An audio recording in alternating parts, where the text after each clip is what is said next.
welcome. We're up here on Mount Hoot today with noses full of pollen, and but we're high above most of it, and we got our oxygen mask on up here, and just cruising along. Welcome to Live with Lou. We're here. This is Lou Benninger with Bob Fischetti and Santos at the electronics, and Barry Barnes trying to make us stay on task and clear up all problems, fake and real. Yeah.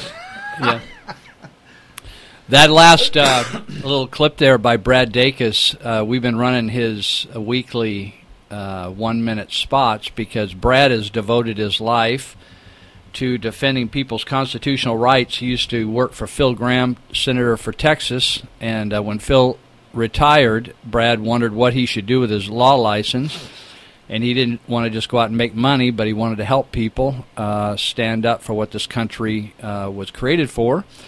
So if you have a legal issue that's dealing with your rights and you need some free representation, because representation is expensive, most people kind of get run over because they don't have enough money to represent themselves, Brad Dacus at Pacific Justice Institute will represent you. And so next time we run that, maybe next week, you can catch the phone number. I don't have it here handy. However, you could just go to pacificjusticeinstitute.org, and you can get all the information you need, particularly things like if you are in a teachers union and you don't agree with the union, but you've got to be in it. You think you have to be in it to teach at your school. Brad Dacus will actually take your case on, and you can get out of paying that money to the union that's used for causes you don't believe in. Well, today we want to start off by talking about rights, and we've got a young man in the studio named Benjamin Bartholomew. If you read the paper, listen to the news some locally, you may have picked up his name this last week, along with his brother Russell, who got arrested up on the Earl Road overpass with a sign that said, "Taxes equal theft." Benjamin, welcome. Welcome. Thank you. Benjamin, if you may not connect him to all these activities, but Benjamin and his brother have been on a tear, and you may have seen them in the paper where they were standing up with signs near the red light cameras. Some of you hate those red light cameras. Some of you love them. Yeah. Bob's I just wanted to weigh in real quick. I hate them. Bob's weighing in. He hates them. A lot of you have been kicking down some money for tickets.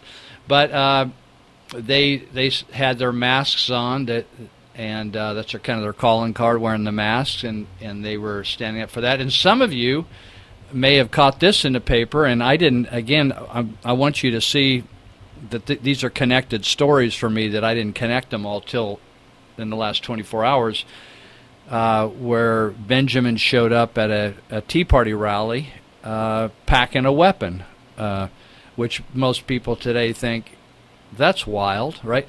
The other day I saw some guys with a shotgun in their back window of their pickup. I hadn't seen that for years, but my dad and I used to have, we used to drive with, we had a gun rack in our pickup, right, because we hunted. And the other thing is, which I have actually been a victim of, I got groped at the San Francisco airport. I had to go through the scanner because I flew twice to China within 6 weeks. So the first time, it was just normal. We just went through the metal detector, right? Right. Pull your belt off, take your shoes off, anything in your pockets. The second time, they had these tubes these stand-up tubes. You walked in there, you had your hands up in the air. In fact, the gal dang near went naked before me. I said, I can't believe she's just doing this, right? And standing up, holding up, and they spin you around in this X-ray thing, and but you're in a line with thousands of people behind you, right? And this is just not right. And then something showed up weird on mine, so they groped me. Well, Benjamin's here today, and I wanted to talk to him today because I heard about what was done, and I thought, hey, this guy, I want to find out more about Benjamin and Russell and their family. And so Benjamin... why would a young man... Yeah. He's a young guy. He's a young gun. Yeah. Literally a young gun, I guess. Why would a young gun take up this course of action? Well, actually, we feel that, since we're not retired, because we know some people who, once they retire, they get into activism. But the other important thing is we are in a particular point in our life where we can do this. We don't have, children or a wife or people who absolutely rely on us. The rest of the catastrophe. Right, like Yeah. like when we got arrested. I mean, had we had kids who needed to be taken care of or go to school the next day, it would have interrupted their lives. So actually, we're in a perfect particular spot in our lives where our jobs are flexible and You our actually lives are work. flexible. Oh yeah, I have a couple jobs. So some of these people that wrote in the blogs that you scum, you dirty dogs, why don't you get a job like everybody else? You do work. Oh yeah. Yeah.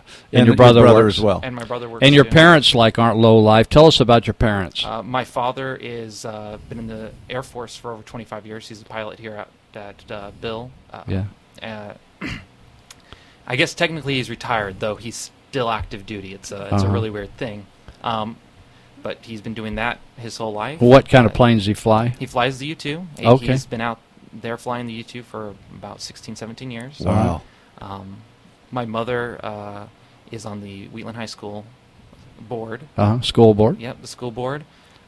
They run a local community. We run a local community paper that comes out once a month.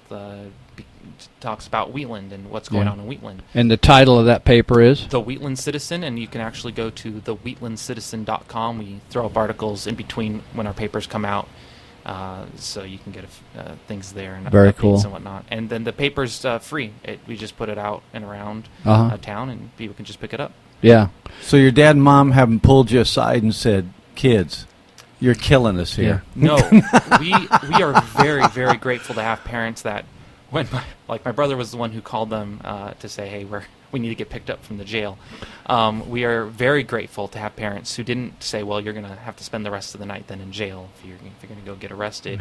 And even once they came and picked us up and we got home and talking about what happened, they never once said, this activism stuff, you really should stop it. Look, it's messing up your life or whatever.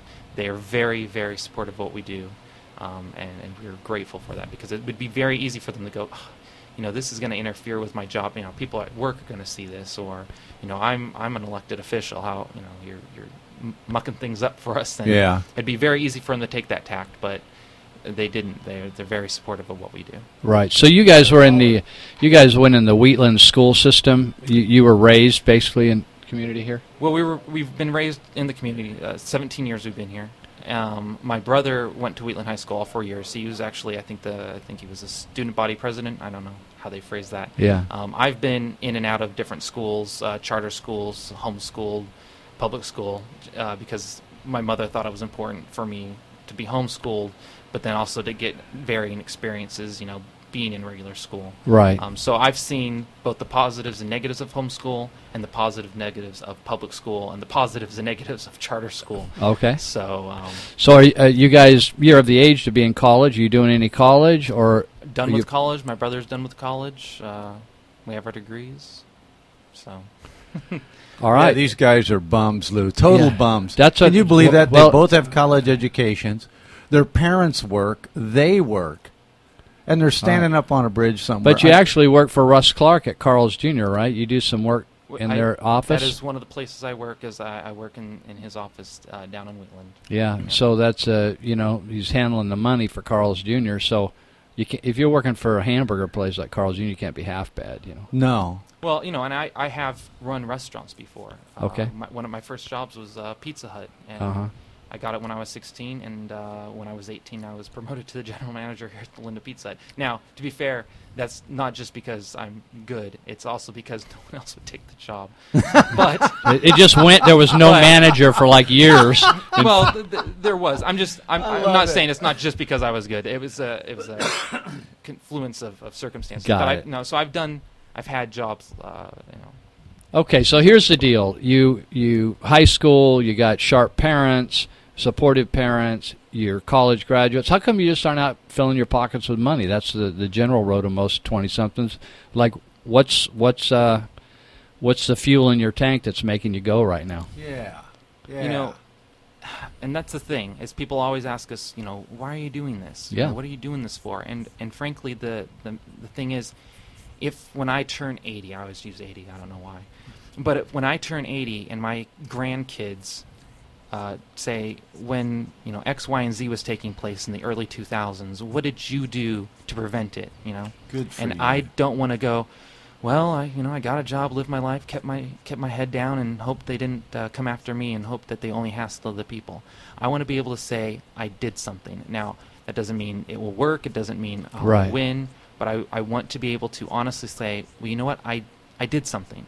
Maybe I could have done more, but I did something to try to affect change and to make the world a better place, society better. Right.